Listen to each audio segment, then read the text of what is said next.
Hoy nos encontramos con una de las leyendas más cautivadoras de todos los tiempos, el oro inca, un tesoro fabuloso que desapareció en las profundidades de la selva, en los lagos sagrados y, en muchos casos, en las manos de los conquistadores españoles. A medida que desentrañamos los hilos de esta historia, exploraremos no solo los mitos y las teorías que rodean su destino, sino también las profundas repercusiones de su desaparición para el pueblo inca y para la humanidad en general. Acompáñenos mientras viajamos a través de los Andes, la selva amazónica y los pasajes del tiempo para desvelar un enigma que sigue siendo un misterio hasta hoy. Para entender el enigma del oro inca, es necesario comprender primero su significado en la cosmovisión de los incas. A diferencia de la percepción europea, donde el oro era un símbolo de riqueza material y poder terrenal, para los incas el oro representaba lo divino. El oro era considerado el sudor del sol, y el dios Sol, Inti, era la deidad más venerada en el Tahuantinsuyo. Los incas creían que el sol les otorgaba este metal precioso como un regalo divino, destinado a ser usado en ofrendas y ceremonias religiosas. El oro estaba reservado para los dioses, y su uso estaba regulado estrictamente por el Estado. Los templos, altares y las estatuas de los dioses en el imperio inca estaban adornados con oro. En Cusco, la capital del imperio, el Coricancha, o Templo del Sol, era el centro espiritual del imperio, y sus paredes estaban cubiertas con finas láminas de oro que reflejaban la luz del sol de manera deslumbrante. Los objetos sagrados, las figuras de animales como llamas, pumas y serpientes, y las representaciones de la vida diaria, eran elaborados en oro, pero siempre con un propósito ceremonial y espiritual. Sin embargo, esta rica tradición religiosa fue vista de manera muy diferente por los conquistadores españoles, quienes, al llegar al Tahuantinsuyo en 1532, fueron rápidamente seducidos por el brillo del oro y su aparente abundancia. Para los españoles, este metal no solo representaba poder divino, sino una oportunidad de riquezas invaluables. Lo que los incas consideraban un símbolo de la divinidad, los españoles veían como una fortuna material que debía ser explotada. Cuando Francisco Pizarro llegó a Cajamarca, una ciudad situada en lo que hoy es el norte de Perú, se encontró con un imperio debilitado por la guerra civil. Atahualpa, el último emperador inca, había derrotado a su hermano Huáscar en una cruenta lucha por el poder. Con la llegada de los españoles, Atahualpa vio una oportunidad de obtener ventajas, pero se encontraba con un enemigo mucho más sofisticado y despiadado de lo que imaginaba. Pizarro, consciente de que el imperio inca era vasto y poderoso, decidió tomar al emperador como prisionero. Atahualpa, un hombre astuto y con gran conocimiento de la situación, ofreció a Pizarro un rescate: llenar una habitación con oro hasta la altura de sus manos y otras dos con plata. Los cronistas de la época describen cómo el oro comenzó a llegar desde los rincones más remotos del imperio. Las caravanas de llamas cargadas de oro y plata viajaban desde Cusco, el centro del imperio, y otras regiones del Tahuantinsuyo. Sin embargo, cuando el oro fue entregado, Pizarro no cumplió su promesa. El emperador fue ejecutado el 26 de julio de 1533, sin que los incas pudieran cumplir con su rescate completo. Pero mientras el oro seguía llegando, una pregunta surgía entre los incas: ¿qué sucedería con las demás riquezas del imperio? El oro no solo se encontraba en la habitación de Atahualpa, estaba esparcido por todo el Tahuantinsuyo, en templos, palacios y hogares de la nobleza. Los incas, sabiendo que su imperio estaba condenado a caer, decidieron tomar medidas drásticas para ocultar las riquezas del sol. Y así comenzó una de las leyendas más perdurables de la historia de América: la desaparición del oro inca.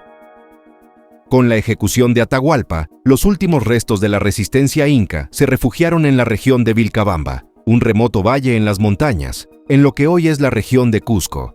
Fue aquí donde los incas intentaron resistir durante más de 40 años, en un último esfuerzo por proteger lo que quedaba de su imperio. Durante este periodo, es probable que las riquezas sagradas fueran escondidas en lugares estratégicos, lejos de la mirada de los conquistadores. Los expertos afirman que parte del oro fue enterrado en las montañas, en lagos sagrados o escondido en cavernas inaccesibles. Otros creen que el oro fue llevado aún más lejos, hacia la selva amazónica, en una travesía peligrosa a través de la jungla, donde el imperio inca esperaba encontrar un nuevo refugio. Algunos relatos sugieren que los incas, tras años de resistencia, decidieron abandonar la región de Vilcabamba, llevándose consigo el oro que había quedado oculto. Sin embargo, hasta el día de hoy, ningún tesoro ha sido encontrado. Una de las teorías más populares es la que vincula el oro perdido con la ciudad mítica de Paititi. Paititi, según la leyenda, era una ciudad secreta construida por los incas en lo profundo de la selva amazónica, un lugar al que los incas habrían llevado sus riquezas sagradas para protegerlas de los conquistadores. En la década de 1920, el explorador británico Percy Fawcett fue uno de los primeros en hablar sobre Paititi. Fawcett había estado buscando una ciudad perdida en la región amazónica y llegó a la conclusión de que Paititi podría ser el destino final del oro inca. Durante sus expediciones, encontró numerosas pistas y documentos antiguos que hablaban de una ciudad escondida, pero nunca pudo encontrarla. De hecho, Fawcett desapareció misteriosamente en 1925, mientras buscaba esta ciudad secreta, alimentando aún más el mito. En tiempos más recientes, investigaciones con imágenes satelitales han revelado estructuras en la selva peruana que algunos creen que podrían ser vestigios de esta ciudad perdida. Sin embargo, el terreno de la región es extremadamente difícil de atravesar, y las expediciones para desvelar estos misterios han sido en su mayoría infructuosas. Aunque gran parte del oro inca se perdió, no todo fue destruido o escondido. Los conquistadores españoles, en su avaricia, saquearon lo que pudieron, fundiendo estatuas, joyas y objetos sagrados. El oro fue enviado a Europa, y muchas de las piezas incas desaparecieron en las cortes españolas, donde sirvieron para financiar guerras y alimentar la creciente riqueza de la corona.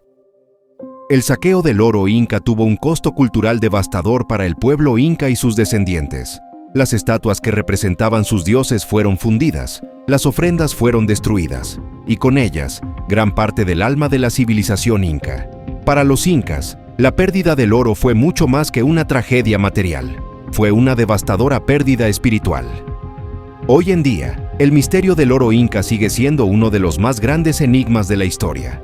Con el uso de tecnología moderna, como imágenes satelitales, radares y drones, se han emprendido nuevas expediciones en busca de las riquezas perdidas. Sin embargo, la selva, las montañas y los lagos de los Andes continúan guardando sus secretos. Además, las comunidades indígenas que habitan las regiones mencionadas se oponen a la extracción de este oro, considerándolo un legado cultural que debe ser preservado.